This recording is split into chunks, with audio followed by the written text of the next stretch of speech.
नमस्ते। आज अपने बात करेंगे राजस्थान के भौतिक स्वरूप की। और राजस्थान का जो भौतिक स्वरूप है उसको 4 भागों में बांटा गया है। कितने भागों में बांटा गया है?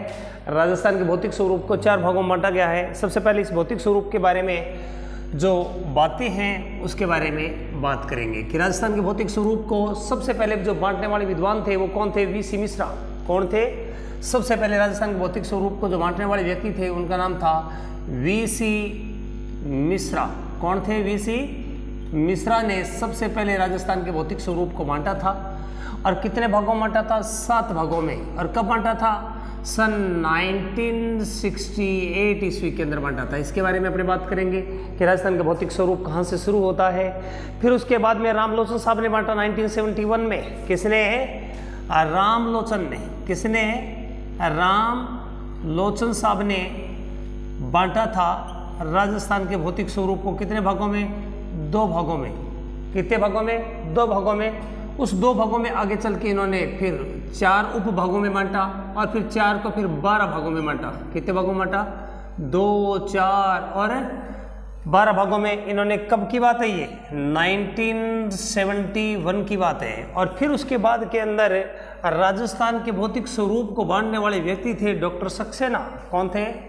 डॉक्टर सक्सेना, हरिमोहन सक्सेना और तिवारी जी। कौन थे? तिवारी। इन्होंने राजस्थान के भौतिक स्वरूप को 1994 सन 1994 में 4 भागों में बांटा। कितने भागों में बांटा? 4 भागों में बांटा। और कब बांटा? सन 1994 ईस्वी में। यदि सबसे पहले बात आ जाए तो आपको बताना होगा कि राजस्थान के भौतिक स्वरूप को कितने भागों में किसने बांटा? वी सी मिश्रा साहब ने बांटा 1968 में। और रामलोचन साहब ने 2 भागों में बांटा, पश्चिमी मरुस्थल यानी कि पश्चिमी राजस्थान और पठारी प्रदेश। उसके बाद में डॉक्टर सक्सेना साहब और तिवारी जी ने 4 भागों में बांटा। ये राजस्थान की हिंदी ग्रंथ एकादमी किताब है डॉक्टर सक्सेना जी की। और वर्तमान के अंदर इसकी कोडिंग अपने पढ़ते हैं। तो सबसे पहले जो बांटने वाले थे वी सी मिश्रा साहब, इन्होंने किस प्रकार बांटा है जो 7 भागों में, इसके बारे में थोड़ा सा डिटेल आपको बताता हूँ राजस्थान के बारे में कि कैसे इन्होंने 7 भागों में बांटा है। ये जो नक्शा है राजस्थान का, एक काल्पनिक नक्शा जो राजस्थान का नवाई भरतपुर, यहाँ पर धौलपुर, यहाँ पर हड़ौती प्रदेश और ये बना आपका राजस्थान। जो राजस्थान है उनको 7 भागों में कैसे बांटा? उन्होंने सबसे पहले बांटा नहरी प्रदेश। कौन सा प्रदेश है? नहरी प्रदेश। नहरी प्रदेश, नहरी प्रदेश। अब आप सभी को पता है जो नहरी प्रदेश है राजस्थान के अंदर वो कहाँ पर है? नहरी प्रदेश गंगानगर हनुमानगढ़ के अंदर है, क्योंकि यहाँ पर गंगा नहर है, इंदिरा गांधी नहर है, भांकड़ा नहर है, राजकनाल नहर है, नहरों का सजाल है। राजस्थान में सबसे ज़्यादा जो नहरों से सिंचाई होती है वो गंगानगर में ही होती है। उसके बाद के अंदर आपको पता चल जाएगा कि ये यहाँ पर इस साइड के अंदर हनुमानगढ़ है, इधर गंगानगर है। तो ये जो एरिया है, क्या है? ये एरिया है, ये कौन सा प्रदेश है? ये नहरी प्रदेश का एरिया है। गंगानगर हनुमानगढ़ कौन सा है? गंगानगर। और कौन सा है? हनुमानगढ़। कौन सा है? हनुमानगढ़। ये पहले प्रदेश के अंदर आ जाएगा। कौन सा है? नहरी प्रदेश, जिसमें गंगानगर और हनुमानगढ़।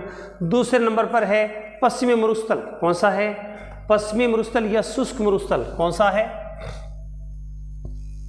पश्चिमी मरुस्थल या शुष्क मरुस्थल। कौन सा है? शुष्क मरुस्थल। आप सभी को पता है पश्चिमी मरुस्थल या शुष्क जो मरुस्थल है वो कहाँ पर है ना? तो ये पश्चिमी मरुस्थल बीकानेर, जैसलमेर, थोड़ा सा बाड़मेर का हिस्सा आ जाएगा। ये जो हिस्सा है ये कौन सा है? यहाँ पर। ये जो हिस्सा है यहाँ पर, ये पश्चिम का शुष्क मरुस्थल जो पाकिस्तान से लगता है, ये यहाँ पर जैसलमेर, इस साइड में बीकानेर का जो पश्चिमी हिस्सा है ये आ जाएगा यहाँ पर, है ना? ये एरिया, ये जो एरिया है जैसलमेर का, और कौन सा एरिया? बीकानेर का जो एरिया है ये पश्चिम का मरुस्थल का एरिया है। उसके बाद में अर्ध मरुस्थल कौन सा है? अर्ध शुष्क मरुस्थल है। अर्ध शुष्क मरुस्थल जो शुष्क मरुस्थल के साथ साथ लगता है, जो शुष्क मरुस्थल के जो साथ का एरिया लगता है ये कौन सा है? ये यहाँ पर शेखावाटी का एरिया आ जाएगा, ऊपर शेखावाटी का एरिया आ जाएगा, ये एरिया शेखावाटी का एरिया आ जाएगा। यहाँ पर इस साइड के अंदर यहाँ पर आपको नागौर का एरिया मिल जाएगा, यहाँ पर आपको जोधपुर का एरिया मिल जाएगा, यहाँ पर इस साइड के अंदर यहाँ पर पाली का एरिया मिल जाएगा, यहाँ पर बाड़मेर जालोर का एरिया मिल जाएगा। कौन सा मिल जाएगा? बाड़मेर जालोर का एरिया मिल जाएगा। आगे अरावली आ जाएगी। तो ये कौन सा है? यहाँ पर अर्ध शुष्क मरुस्थल है। कौन सा है? अर्ध शुष्क। कौन सा है? अर्ध शुष्क मरुस्थल सभी को पता ही है। बहुत ही शानदार तरीके से सबसे पहले वीसी मिश्रा साहब ने इसको बांटा है। उसके बाद में चौथा है अरावली क्षेत्र है। कौन सा है? अरावली क्षेत्र। ये देखो अरावली क्षेत्र, यहाँ पर सिरोही आ जाएगा, इसके बगल में ही यहाँ पर उदयपुर आ जाएगा, उदयपुर के ऊपर यहाँ पर राजसमंद आ जाएगा। ये जो एरिया है, ये जो एरिया है, ये एरिया यहाँ पर, ये एरिया, ये पूरा का पूरा ये सारा अरावली को माना गया। मेन अरावली यही माना गया, बाकी को अरावली में शामिल नहीं किया गया। अपने अभी तो जो डॉक्टर सक्सेना साहब है ये पूरी अरावली को अपने कवर करते हैं, लेकिन इन्होंने जो अरावली को माना है 3 जिलों में माना है। किस किस के अंदर? एक तो राजसमंद, ये रहा राजसमंद, और यहाँ पर कौन सा है? ये रहा उदयपुर है। कौन सा है? उदयपुर है। और ये कौन सा है? ये सिरोही है। तो ये अरावली प्रदेश। चौथा प्रदेश कौन सा है? अरावली प्रदेश। अरावली प्रदेश ये किसने बांटा है? किसने बांटा है? मिश्रा जी ने बांटा है। उसके बाद के अंदर जो 5वां प्रदेश है, 5वां प्रदेश कौन सा है दोस्तों? दक्षिण पूर्व औद्योगिक प्रदेश। कौन सा है? दक्षिण पूर्वी औद्योगिक प्रदेश। दक्षिण पूर्वी औद्योगिक प्रदेश का एरिया ये है। ये एरिया दक्षिण पूर्वी औद्योगिक प्रदेश का एरिया है, जिसको हाड़ौती प्रदेश कहते हैं। क्या बोलते हैं इसको? हाड़ौती प्रदेश। इसको क्या कहा गया है? ये दक्षिण पूर्वी औद्योगिक प्रदेश। कौन सा है? औद्योगिक, दक्षिण पूर्वी औद्योगिक प्रदेश। ये जहाँ पर उद्योग धंधे लगे हुए। आज यदि अपने बात करें जो कोटा है उसके अंदर इंद्रप्रस्थ औद्योगिक क्षेत्र है। कौन सा है? इंद्रप्रस्थ औद्योगिक क्षेत्र है। और वो इंद्रप्रस्थ औद्योगिक क्षेत्र है वो राजस्थान का सबसे बड़ा औद्योगिक क्षेत्र है, आपको पता है इस चीज़ का। तो वो जो एरिया है वो विकसित हुआ औद्योगिक प्रदेश के रूप में, ये मानना था कि इसका वीसी मिश्रा का। उसके बाद में जो छठा प्रदेश है पूर्वी प्रदेश, पूर्वी कृषि एवं औद्योगिक क्षेत्र, पूर्वी कृषि प्रदेश। कौन सा है? कृषि प्लस औद्योगिक प्रदेश। कौन सा? औद्योगिक। भाई थोड़ा औद्योगिक भी है और कृषि क्षेत्र भी है। आपको बता दूं, यहाँ से ये बांसवाड़ा का ऊपर का हिस्सा है, बांसवाड़ा डूंगरपुर, यहाँ से लेके और ये जो एरिया है, इतना जो एरिया है, ये जो एरिया है, इस एरिया की बात हो रही है। इस एरिया की बात हो रही है अलवर की, जयपुर की, दौसा की, भरतपुर की, उसके बाद में टोंक की, थोड़ा सा बूंदी का एरिया भी आ जाएगा। उसके बाद के अंदर भीलवाड़ा की, ये जो एरिया है, सवाईमाधोपुर का थोड़ा सा हिस्सा आ जाएगा, ये जो प्रतापगढ़ का हिस्सा आ जाएगा, चित्तौड़ का हिस्सा आ जाएगा।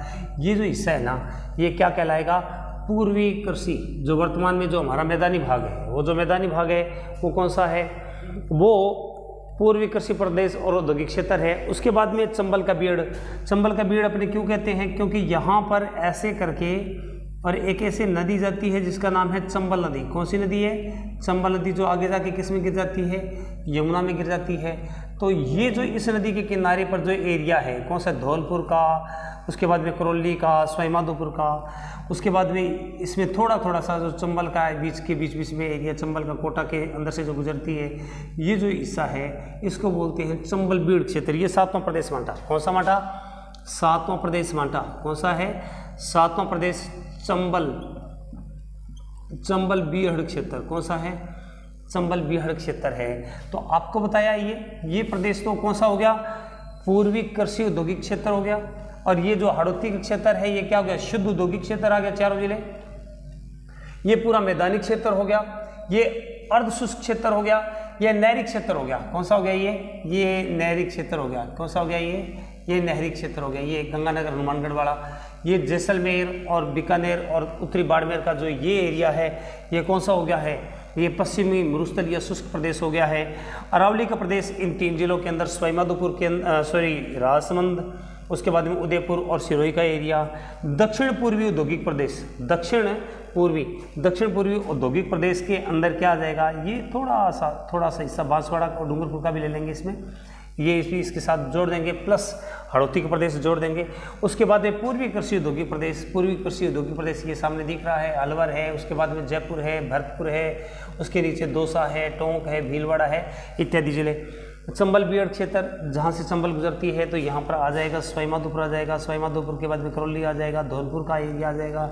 उसके बाद में जहाँ जहाँ से चंबल गुजरती है, कौन से ज़िले में से, कोटा ज़िले में से गुजरती है, थोड़ा सा चित्तौड़ में से गुजरती है यहाँ से। इसके आसपास का जो एरिया है वो चंबल बियड क्षेत्र है। कौन सा है? चंबल बियड क्षेत्र है। फिर दूसरे रामलोचन साहब राजस्थान के इस क्षेत्र को दो भागों में उन्होंने बांटा। किस भागों में? दो भागों में। कौन सा? एक तो पश्चिमी, कौन सा? पश्चिमी मरुस्थल क्षेत्र। कौन सा है? पश्चिमी मरुस्थल या पश्चिमी राजस्थान क्षेत्र, पश्चिमी राजस्थान क्षेत्र। और दूसरा क्या बांटा है? पठारी क्षेत्र। कौन सा है? पठारी क्षेत्र। तो अरावली के इस हिस्से वाला जो हिस्सा है इसके तो इन्होंने पठारी क्षेत्र कह दिया। और उसके बाद में जो वर्तमान में 12 जिले हैं मरुस्थल का, इन्होंने बोल दिया पश्चिम का मरुस्थल या पश्चिमी राजस्थान का प्रदेश दो भागों में बांटा है। उसके बाद में इसको आगे 4 भागों में बांट दिया, 4 के बाद में 12। ज़्यादा इंपॉर्टेंट सा है नहीं, कभी प्रश्न इस पर पूछा नहीं गया है। लेकिन सबसे जो इम्पोर्टेंट है, डॉक्टर सक्सेना ने जो 4 भागों में बांटा है और तिवारी साहब ने 1994 में 4 भागों में बांटा है, उसके बारे में बता रहा हूँ कि ये 4 भाग कौन बहुत ही महत्वपूर्ण है, जिसके ऊपर अपने बात करने जा रहे हैं। और किसने बांटा है? ये डॉक्टर सक्सेना साहब ने। देखिए ये राजस्थान है और राजस्थान को कैसे इन्होंने बांटा है 4 भागों के अंदर, उसके बारे में अपने बात करते हैं। ये देखिए राजस्थान, और राजस्थान के अंदर सबसे पहले अपने बात करें कौन सा जो इन्होंने बांटा है, तो इन्होंने बांटा है पश्चिम का मरुस्थल। कौन सा बांटा है? ऐसे पश्चिम का मरुस्थल। ये लो जी, ये पश्चिम का महान मरुस्थल हो गया, पश्चिम का मरुस्थल, जिसको बोलते हैं थार का मरुस्थल। कौन सा मरुस्थल? थार का मरुस्थल। दूसरा इन्होंने ये बांटा है कौन सा? अरावली को। कौन सा? दूसरा अरावली। ये दूसरा भाग हो गया, पहला मरुस्थल, दूसरा कौन सा है? अरावली। और तीसरा कौन सा बांटा इन्होंने? पूर्व का मैदान। कौन सा है? पूर्व का मैदान। और चौथा कौन सा बांटा है इन्होंने? ये पठारी प्रदेश। कौन सा बांटा है इन्होंने? पठारी प्रदेश, हाड़ौती का प्रदेश, जिसको पठारी प्रदेश कहते हैं। दक्षिण पूर्व का पठारी, दक्षिणी पूर्व का पठारी प्रदेश। ये कितने भाग हो गए? 1, 2, और ये कौन सा है? 3, और ये कौन सा हो गया? 4। ये 4 भौतिक प्रदेशों के अंदर बांटा है। किसने? डॉक्टर सक्सेना साहब ने। और बांटा कब है? 1994 में। एक बार आप स्क्रीनशॉट लेना चाहते हैं तो ले लें, फिर उसके बाद में इस पर विस्तृत बात करते हैं।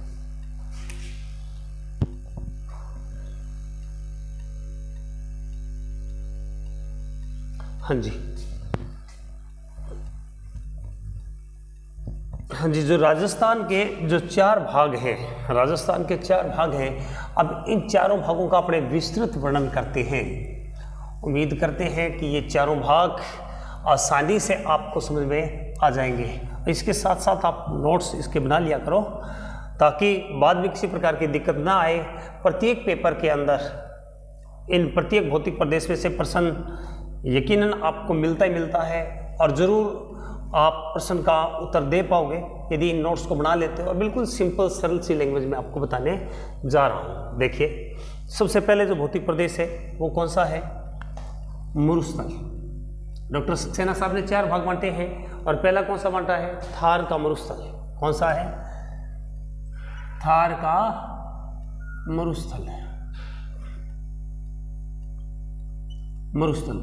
देखो, जानकारी के लिए बता दूं आपको कि मरुस्थल 2 प्रकार के होते हैं। एक तो ठंडे मरुस्थल होते हैं, और दूसरे कौन से होते हैं? गर्म मरुस्थल होते हैं। एक तो ठंडे मरुस्थल और एक गर्म मरुस्थल।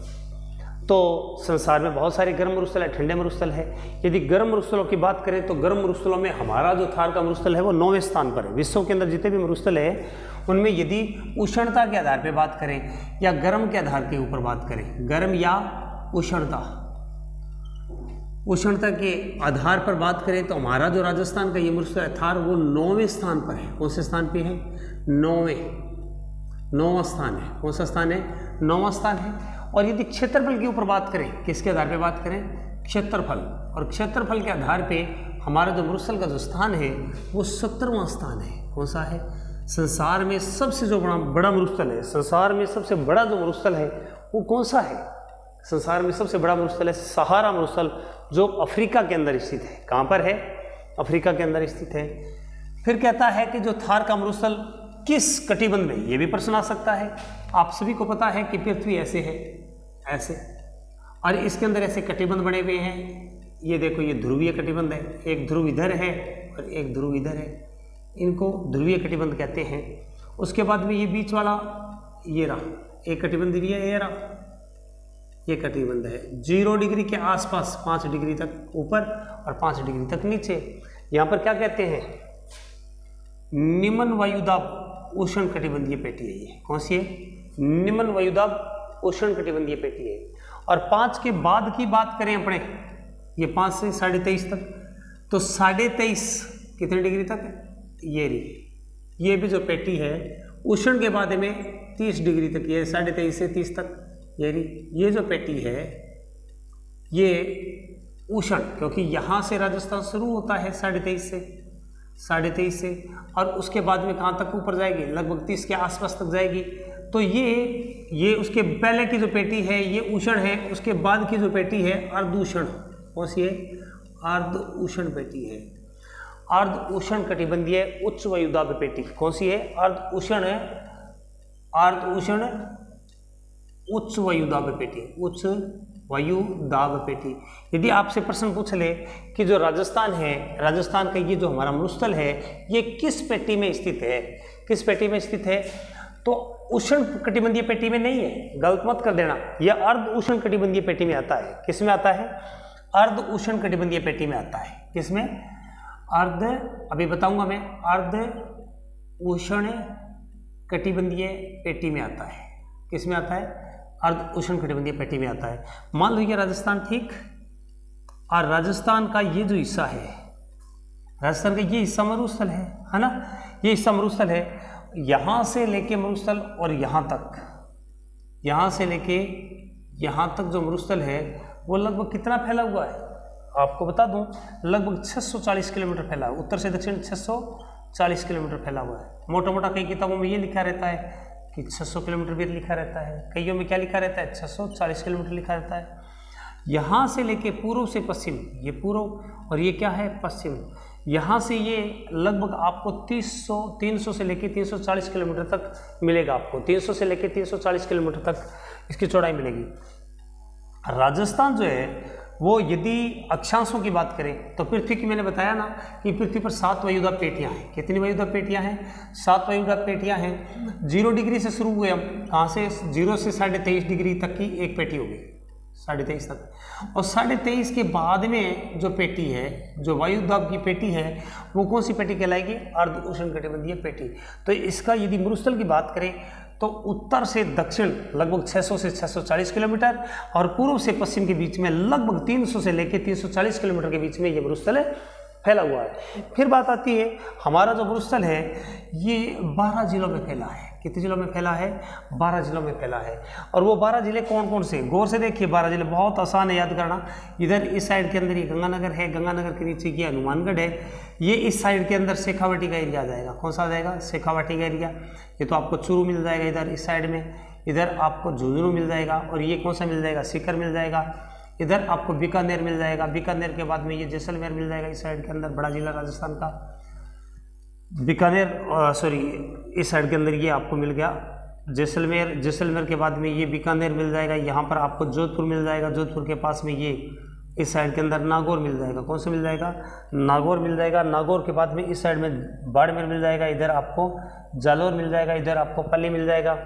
तो काउंट कर लेते हैं, 1 2 3 4 5 6 7 8 9 10 11 और 1 12। ये 12 जिले हैं। कितने जिले हैं? 12 जिले हैं। इन 12 जिलों में सबसे ज़्यादा जो मरुस्थल फैला हुआ है वो किस में फैला हुआ है? सर्वाधिक मरुस्थल फैला हुआ है जैसलमेर में। कहाँ पर फैला हुआ है? जैसलमेर में। आपको ये बताने से पहले मैं थोड़ी सी इसकी भौगोलिक रूपरेखा बता दूं कि हमारा ये जो मरुस्थल है, वैसे तो मैंने पढ़ना है राजस्थान का थार का मरुस्थल, क्योंकि राजस्थान का भौतिक प्रदेश, लेकिन थोड़ा सा इसका मैं हिस्ट्री बता देता हूँ कि मरुस्थल कैसे बना, कब बना, इसके बारे में थोड़ा सा बता दूं। दोस्तों, ये नवजीवी महाकल्प काल में बना था। किसमें? नवजीवी महाकल्प काल में बना था, क्योंकि इस पृथ्वी के ऊपर 5 महाकल्प यानी कि समय के अकॉर्डिंग 5 महाकल्प है। इसीलिए जो पहला जो महाकल्प है उसको क्या बोलते हैं, नवजीवी महाकल्प। पहला नहीं है ये, महाकल्प काल में, किस काल में, नवजीवी महाकल्प काल के अंदर इसका निर्माण हुआ था। किस काल में हुआ था, नवजीवी महाकल्प काल के अंदर। और उसके बाद में नवजीवी महाकल्प काल के अंदर छोटे छोटे कालखंड में और बांटा हुआ है, जैसे नियोजिक काल में, कौन सा, नियोजोइक काल, कौन सा है, नियोजोइक काल, जोइक काल। इसमें ये बनना शुरू हुआ था प्लीस्टोसीन में, प्लीस्टोसीन में ये पूर्ण हुआ था। किस काल में पूर्ण हुआ था, प्लीस्टोसीन काल में ये पूर्ण हुआ था। किसमें, प्लीस्टोसीन में पूर्ण हुआ था। और बनना सब कब शुरू हुआ था, नियोजोइक काल में। और नवजीवी महाकल्प जो एक 5 काल है, प्रत्येक काल को अलग अलग खंडों में बांटा है, किसी को 5 खंडों में, किसी को 6 में, किसी में 4 में, ऐसे बांटा हुआ है। तो ये नियोजोइक खंड से लेके प्लीस्टोसीन काल के अंदर ये बनकर तैयार हुआ। कौन सा, हमारे ये मरुस्थल बनके तैयार हुआ। आपको जानकारी के लिए बता दूं, थोड़ा सा इसका स्क्रीनशॉट ले लें, फिर मैं इसको समझा दूं, इसका इतिहास समझा दूं थोड़ा सा।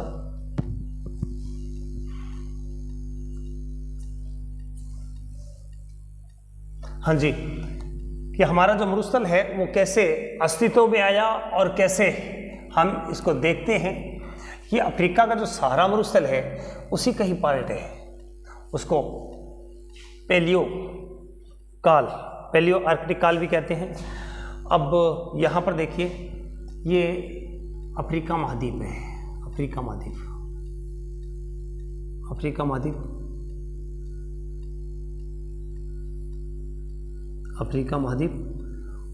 और आप लोगों को पता है अफ्रीका महाद्वीप के बगल के अंदर ही यहाँ पर ऐसे अरब कंट्रीज है। उसके बाद में ये लाल सागर है, यहाँ पर स्वेज नहर है, यहाँ पर भूमध्य सागर है, कौन सा है, ऊपर यूरोपियन कंट्रीज है। अरब कंट्री के अंदर आपको पता है अरेबिया का मरुस्थल है, कौन सा मरुस्थल है, अरेबिया का। यहाँ पर 12 देशों के अंदर आपको सहारा मरुस्थल मिलेगा, कौन सा, सहारा। और यहाँ पर कौन सा है, अरेबिया का। और यदि इसके बगल के अंदर ही आप देखोगे, अरेबिया के मरुस्थल के इसके इस साइड के अंदर देखोगे, तो यहाँ पर ये जो हिस्सा है ये मान ला कि भारत का हिस्सा है और पाकिस्तान का हिस्सा है, दोनों को मान लेते हैं। और ये जो पश्चिमी क्षेत्र का ये हिस्सा है, ये थार का मरुस्थल है, कौन सा है, ये थार का मरुस्थल है। इस थार के मरुस्थल को पाकिस्तान में तो बोलते हैं चेलिस्तान, कौन सा बोलते हैं, चेलिस्तान। और चेलिस्तान कहाँ पर बोलते हैं, पाकिस्तान में। और भारत में क्या बोलते हैं, भारत के अंदर इसको बोलते हैं थार का मरुस्थल। और स्थानीय भाषा में इर्ग भी कहते हैं, स्थानीय भाषा में क्या बोलते हैं, इसे इर्ग कहते हैं, थार का मरुस्थल। तो ये देखो, आप इसको इकट्ठा करके देखो, सहारा को, अरेबिया का और थार, ये तीनों एक ही स्थान से टूटकर बनी है। किससे बनी है, ये ऐसे आपको अलग अलग दिख रहा है कि सूर्य और चंद्रमा की आकर्षण गति से पृथ्वी जो थी पहले पेंजिया द्वीप के रूप में एक ही थी, फिर 2 भागों में बंटा, अंगारा लैंड और गोंडवाना लैंड, और फिर उसके बाद में 7 कालखंडों में बंटी, तब बीच में इनमें पानी और समुद्र आ गया। तो ये पहले एक ही हिस्सा था। तो जब भी तो जो सहारा का मरुस्थल है, सहारा का मरुस्थल का हिस्सा माना जाता है, कौन सा, थार का मरुस्थल। और इनको, इस सारे मरुस्थल को पहले क्या बोलते थे, पेलियो आर्कटिक प्रदेश। क्या बोलते थे, पेलियो आर्कटिक, कौन सा, पेलियो आर्कटिक, क्या बोलते थे, पेलियो आर्कटिक। तो हमारा जो मरुस्थल है थार, ये किसका हिस्सा है, पेलियो आर्कटिक का। और पेलियो आर्कटिक का सबसे बड़ा भाग कौन सा है, सहारा, जो अफ्रीका महाद्वीप पे 12 देशों में फैला है। दूसरे स्थान पे अरेबिया का, और तीसरा कौन सा है, थार का मरुस्थल, जो भारत पाकिस्तान में फैला है। भारत में इसका नाम थार है और पाकिस्तान में इसका नाम क्या है, चेलिस्तान। क्या नाम है इसका, चेलिस्तान है। तो इस प्रकार तो ये बना। वर्तमान के अंदर ये पाकिस्तान के अंदर तो है 15% फैला हुआ। कितना है, पाकिस्तान में सिर्फ 15% है। और भारत में कितना फैला हुआ है, भारत में फैला हुआ है 85% हिस्सा भारत के अंदर फैला हुआ है। और आपको पहले बता ही दिया है कि ये गर्म मरुस्थल है। क्या चीज़ है, ये गर्म मरुस्थल है। उसके बाद में कब बना, ये भी आपको बता दिया कब बना था। ये अभी थोड़ी देर को बता गया, नवजीवी महाकल्प काल में बना था, नवजीवी काल में ये बना था। अब उसके बाद के अंदर 15% हिस्सा। अब भारत के अंदर कहाँ कहाँ पर किस राज्य में फैला है, पंजाब में, और किस में फैला है? हरियाणा में। और किस में फैला है? इसमें गुजरात में फैला है। और किस में फैला हुआ है? राजस्थान में फैला है। किस में फैला हुआ है? राजस्थान में भी ये फैला हुआ है। लेकिन सबसे ज़्यादा किस में फैला हुआ है? राजस्थान में फैला हुआ है। किस में फैला हुआ है? राजस्थान के अंदर ये सबसे ज़्यादा फैला हुआ है। और राजस्थान के अंदर जो फैला हुआ है ये, इसके बारे में अपने बात करते हैं। आपको ये बताना है, मैं आपको करने के लिए एक प्रश्न देता हूँ और कमेंट के माध्यम से मेरे को बताएंगे कि जो थार का मरुस्थल है उसको ईश्वर सिंह ने क्या नाम दिया है। किसने? ईश्वर सिंह ने। कमेंट के माध्यम से बताएंगे कि जो राजस्थान का जो मरुस्थल है हमारा, इसको ईश्वर सिंह ने, जो पश्चिम का मरुस्थल है उसको ईश्वर सिंह ने क्या नाम दिया है, इसके बारे में आपने बताना है। ठीक, कमेंट के माध्यम से जरूर बताऊंगा मेरे को। अब अपनी बात करते हैं राजस्थान के जो मरुस्थल है उसके बारे में अपने बात शुरू करते हैं। तो सबसे पहले जो राजस्थान का मरुस्थल है उसका क्षेत्रफल कितना है? क्षेत्रफल यदि बात करें तो राजस्थान के क्षेत्रफल का 61.11% भाग, राजस्थान के 61.11% भाग पर यह मरुस्थल फैला हुआ है। कितना? 61.11% फैला हुआ है। और यहाँ पर जो जनसंख्या निवास करती है, क्या करती है? जनसंख्या निवास करती है। कितना परसेंट? 40% जनसंख्या निवास करती है। कितनी? यहाँ पर 40% जनसंख्या निवास करती है। फिर बात करें कि 40% जनसंख्या निवास करती है, कई बार किलोमीटरों में पूछ लेता है, ऐसे पूछ लेता है प्रश्न, ये पूछ लेता है कि शुद्ध तौर पे जो मरुस्थल है मोटे मोटे तौर पे कितने परसेंट या कितने किलोमीटर में फैला है, तो लगभग 1,75,000 वर्ग किलोमीटर में, 1,75,000 वर्ग किलोमीटर में ये मरुस्थल फैला हुआ है। और यदि इसका परसेंट निकालोगे तो लगभग 2,09,000, कितना? यदि 61.11 का 2,09,000 वर्ग किलोमीटर के अंदर ये मरुस्थल फैला हुआ है। कितने में? 2,09,000 वर्ग किलोमीटर में फैला हुआ है।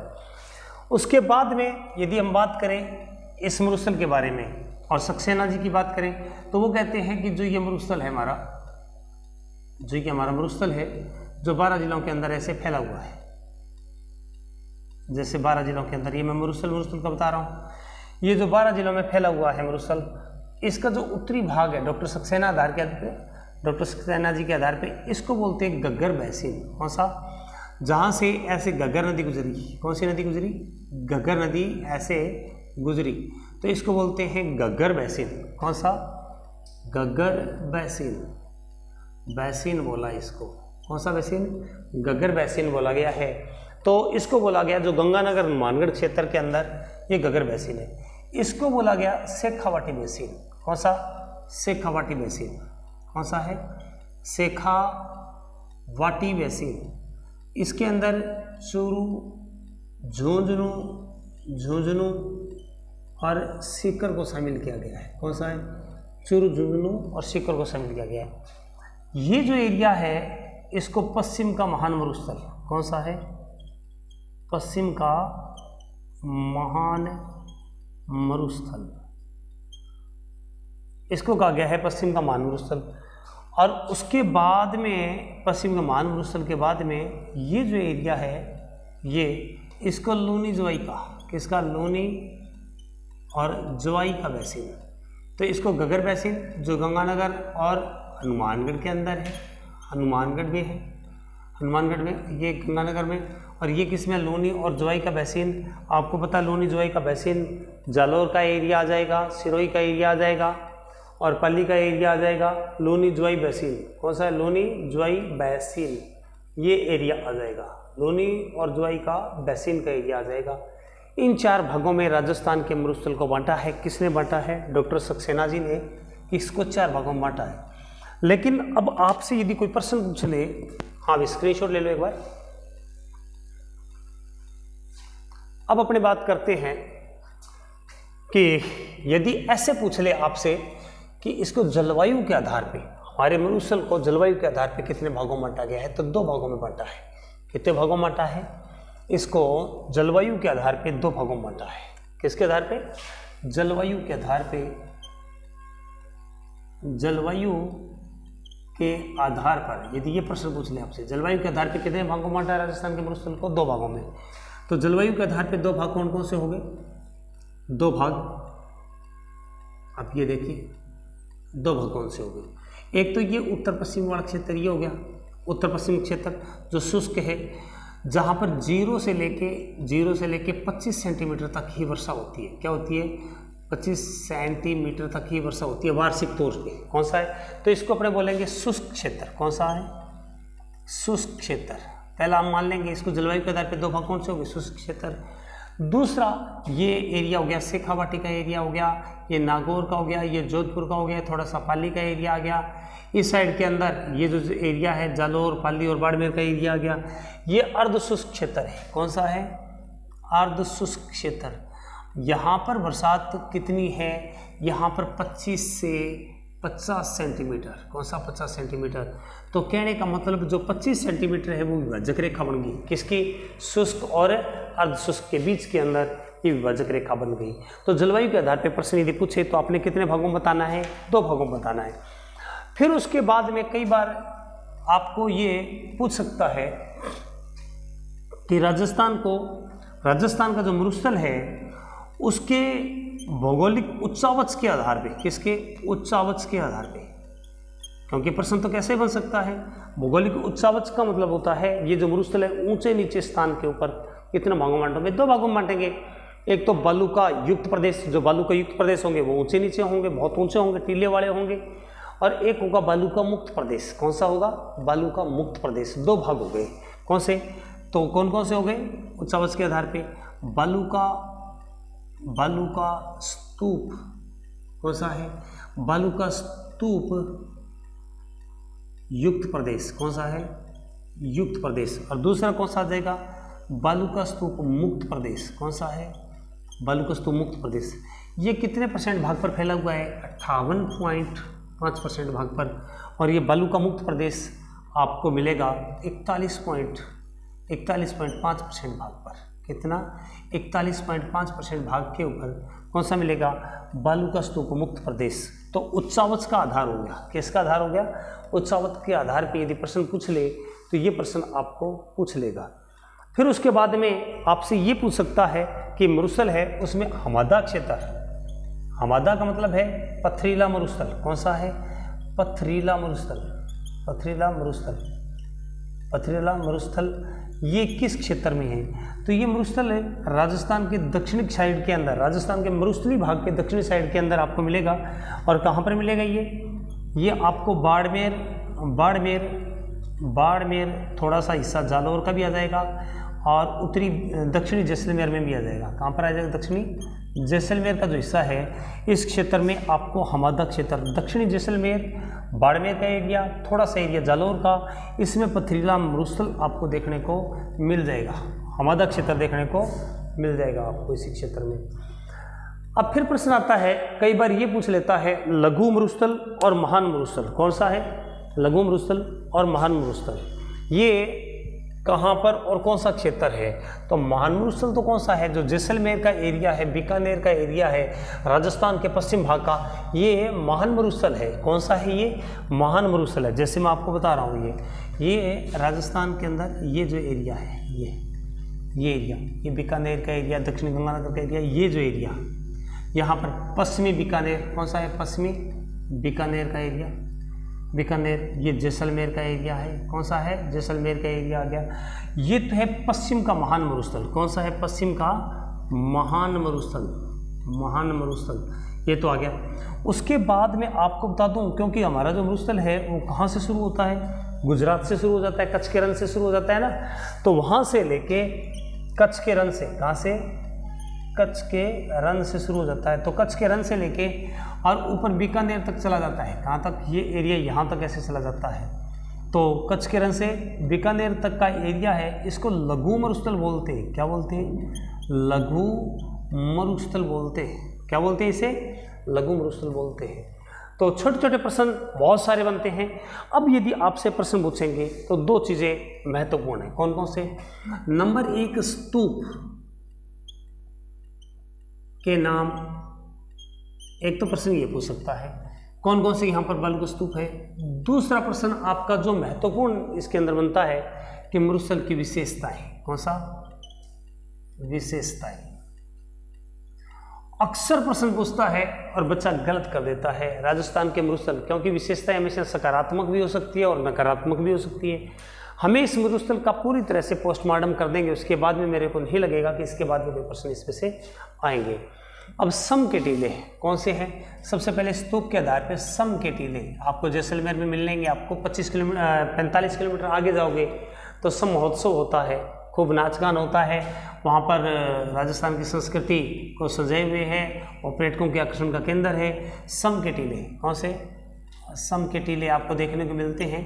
यहाँ पर कैमल सफारी भी होती है। तो सम के टीले वनस्पति रहित टीलों को बोलते हैं कि जो टीले हैं ऐसे जो टीले हैं इन पर किसी प्रकार की वनस्पति नहीं है, जैसलमेर में देखने को मिलते हैं। तो ये वनस्पति रहित टीले कौन से हैं? वनस्पति रहित टीले आपको देखने को मिलते हैं। एक प्रश्न हो गया। दूसरा है बरखान स्तूप। कौन से हैं? बरखान स्तूप। बरखान स्तूप, बरखान स्तूप इसको अर्धचंद्राकार स्तूप भी बोलते हैं। क्या बोलते हैं? अर्धचंद्राकार स्तूप। अर्धचंद्राकार स्तूप आपको जानकारी के लिए बता दूं, ये काफ़ी हानिकारक टीले होते हैं, छोटे होते हैं। इनके कण जो मिट्टी के कण होते हैं छोटे होते हैं, इसीलिए हवा के साथ ही ये एक स्थान से दूसरे स्थान पर चले जाते हैं। फसलों के लिए काफ़ी नुकसानदेह है, काफ़ी नुकसान पहुंचा जाते हैं फसलों को। पिछले बार पेपर के अंदर भी आया था कि बरखान स्तूप राजस्थान में कहाँ पर पाए जाते हैं, आप लोगों ने भी देखा होगा। तो कमेंट करके आप मेरे को बताएंगे कि राजस्थान के अंदर बरखान स्तूप कहाँ पर पाए जाते हैं। ये कमेंट के माध्यम से मेरे को बताएंगे कि राजस्थान में कहाँ पर पाए जाते हैं। फिर तीसरे प्रकार का जो टीले हैं वो कौन से हैं? तो हानिकारक टीले पूछ ले तो कौन से हैं? बरखान स्तूप। उसके बाद में अनुदैर्ध्य स्तूप। कौन सा? अनुदैर्ध्य। कौन सा है? अनुदैर्ध्य स्तूप। ये जो टीले समांतर फैले हों, क्या फैले हों? जो समांतर फैले हों, हवा के समांतर फैले हों, समांतर फैले हों, वो क्या चीज़ है? अनुदैर्ध्य स्तूप है। कौन से? अनुदैर्ध्य। तो कैसे याद रखोगे? अन्नू मैं तुम्हारे समांतर समांतर आ रहा हूँ, तुम धैर्य रखो। अन्नू तुम धैर्य रखो। अन्नू मैं तुम्हारे समांतर समांतर आ रहा हूँ, तुम धैर्य रखो। क्या रखो? तुम धैर्य रखो। अन्नू मैं तुम्हारे समांतर समांतर आ रहा हूँ। तो ये समांतर फैले हुए टीले हैं। अनुप्रस्थ जो होते हैं, अनुप्रस्थ ये समकोण पर काटते हैं। अनुप्रस्थ जो होते हैं क्या काटते हैं? ऐसे समकोण पर काटते हैं, समकोण पर काटते हैं। अन्नु समकोण पर आके प्रास्त हो गई, प्रास्त से प्रस्त हो गया। हमने छोटी सी ट्रिक्स बना ली। अन्नु समांतर पर आगे क्या होगी? प्रस्त हो गई। अब उसके बाद में अवरोधी बालू का स्तूप। कौन से हैं? अवरोधी बालू का स्तूप। अवरोधी बालू का स्तूप। अवरोधी बालू का स्तूप किसे कहते हैं भाइयों? अवरोधी बालू का स्तूप उसे कहते हैं जो किसी अवरोध के कारण बने। जैसे ये इस साइड से हवाएं चली तो आगे कौन सी आ जाएगी? यहाँ पर अरावली है। तो जो अरावली है तो अरावली के साथ यहाँ पर जाके मिट्टी है वो जमा हो जाएगी। तो सीकर के अंदर खंडेला की पहाड़ी है, वहाँ पर ये ऐसे अवरोध स्तूप देखने को मिलते हैं। जयपुर में बैराट की पहाड़ी है, वहाँ पर ये टीले आपको देखने को मिलते हैं। उसके बाद में अजमेर के अंदर जो नाग पहाड़ी है, पुष्कर की पहाड़ी है, वहाँ पर ये टीले देखने को मिलते हैं। उसके बाद में है तारा बालू का स्तूप। कौन से हैं? तारा बालू का स्तूप। कौन सा स्तूप है? तारा, जिसकी आकृति तारे के समान हो। किसकी हो? जिसकी आकृति तारे के समान हो उसे क्या बोलते हैं? तारा बालू का स्तूप। तो आज इतना ही दोस्तों, बाकी मैं कल के जो वीडियो के अंदर पूरा जो मरुस्थल का भाग है उसको पूरा समझाऊंगा। बहुत बहुत धन्यवाद।